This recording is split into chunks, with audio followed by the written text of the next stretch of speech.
anything less than joy or peace, typically it's going to include some other person. And so you have some sort of judgment, some interpretation of that person or your experience with them or that organization, which is just a bunch of people, or the situation, which usually includes people.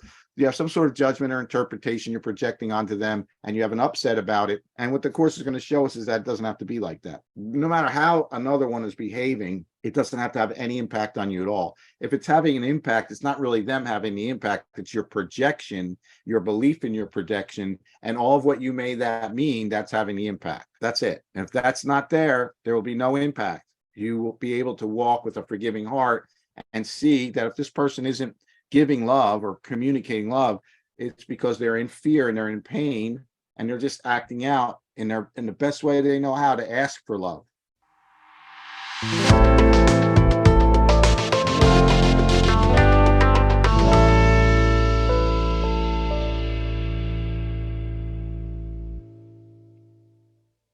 This is not our difficult concept to understand. You can get the concept. It's hard to actually apply it because our minds are very convincing. And what we've decided we know, we're very committed to. We like being right.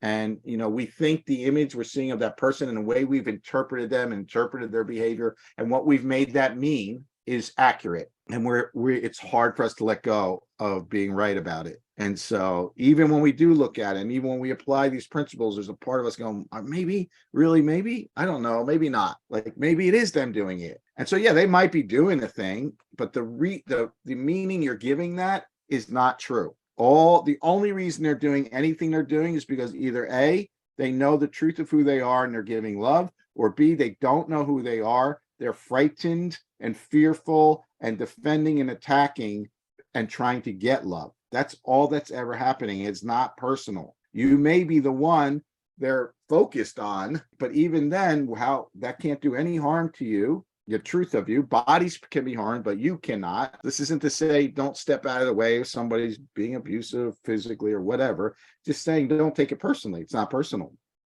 Like I have a dear friend that got early onset Alzheimer's. This is already 15 years ago. She died from it eventually, but she was the most loving person to me. She loved me more than anybody on the planet. She saw nothing but good in me, and I loved her. She was an amazing person. I miss her a lot, but when she got sick, she started to get paranoid. At some point, she didn't really know who I was, and she was afraid, and she would say mean things. I never took that personally because I always remembered the truth of who she was, and I realized that she's just sick. It's not personal. That's all that's really ever going on. You can see it in those situations, but the course says we're all insane. And, you're at varying degrees of insanity. And so that's all that's happening. So if you realize that, you can forgive, which means you can ask to see the truth beyond the projection that you're throwing at that person or that situation. See the truth. And as you see the truth in them, not only do you heal, but you give them an opportunity to heal as well.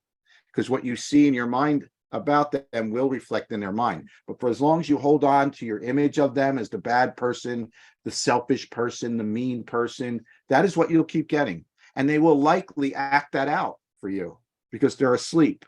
Most people are asleep, and we fill the space people hold for us. And so very tricky. I've been working with this a lot this week. Easier to see in some places than others. I saw it in a business situation where I was asking for guidance, and I clearly was shown that no matter which way I went, if I did it this way, I would get what I thought. If I did it this way, I would get what I thought. So why not do it the way that felt good? Because all that was happening was an unfolding of what I already believed. And if I saw these people as disrespectful, as not being good to me, as not trustworthy, then the way I respond to that would have been appropriate. I was not getting told not to do it, but what I was being shown was you get what you believe you get. And so, but if I saw it the other way, and I did do it the other way, and the outcome was great. Though a part of me really wanted to hold on to being the victim, I chose not to because I saw the two right next to each other, and I got that it's all in my mind. I'm making it up literally in real time. Whatever I choose it to be, it is. And so I had a great outcome. My experience changed internally, and so my external experience changed.